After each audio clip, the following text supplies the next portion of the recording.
Now, it's one of the most remote churches in the southwest, and while it's hard to imagine on a day like today, it's also one that has been exposed to plenty of extreme weather. St Helen's on Lundy has been left with a leaking roof and water running down the walls after a century of standing up to the elements. Well, now more than £1 million is being spent to restore the church so it can be enjoyed by local residents and the many visitors Lundy attracts. Kirk England took a trip to Lundy to find out more. This isn't any old building job. It's extreme with the winds, and sometimes you can't even see your hand because of the fog, and then it's raining like bullets sometimes. It's an experience. Not many people can say they worked on Lundy Island, so it's a privilege as well. The view from the top of the Lundy Lighthouse shows just how exposed the island and its church are. Over a century of extreme weather has taken its toll, and the building is now being totally renovated. Oh, these are the old pews. You can see what the state they're in, because the church was so damp with this leaking roof and the walls dripping with condensation. And we're hoping to restore these and have a few examples of them here in the chancel.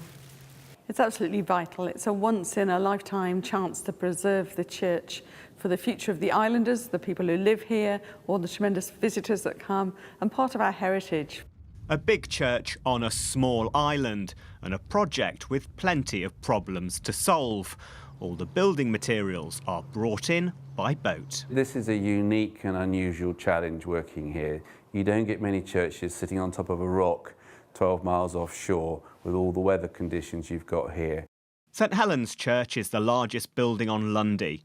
The idea is to make it the centre of island life again, a space for education, events, as well as worship. The aim is obviously to safeguard the building for the future and also help introduce additional flexibility into the church to ensure it has a viable use, which again is an important part in securing its future. Around 25 people live and work on Lundy, but visitors flock here to walk, for the wildlife. The island is famous for important seabird colonies, and also to enjoy life on a small island. It's just so beautiful. I think it's marvellous because it's a really spiritual place as well. I think it will also help the community. More people probably be coming here. We were very sad to see the state of total disrepair. It was drafty, leaky and falling to pieces.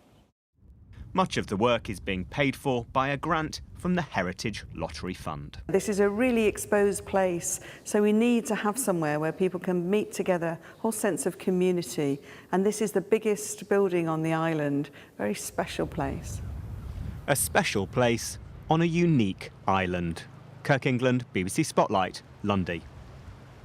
Looks beautiful. I've never been. Have you ever been? Yes, I have once. Yeah. I nearly got there once, but the weather stopped us. Rough weather prevented us getting there.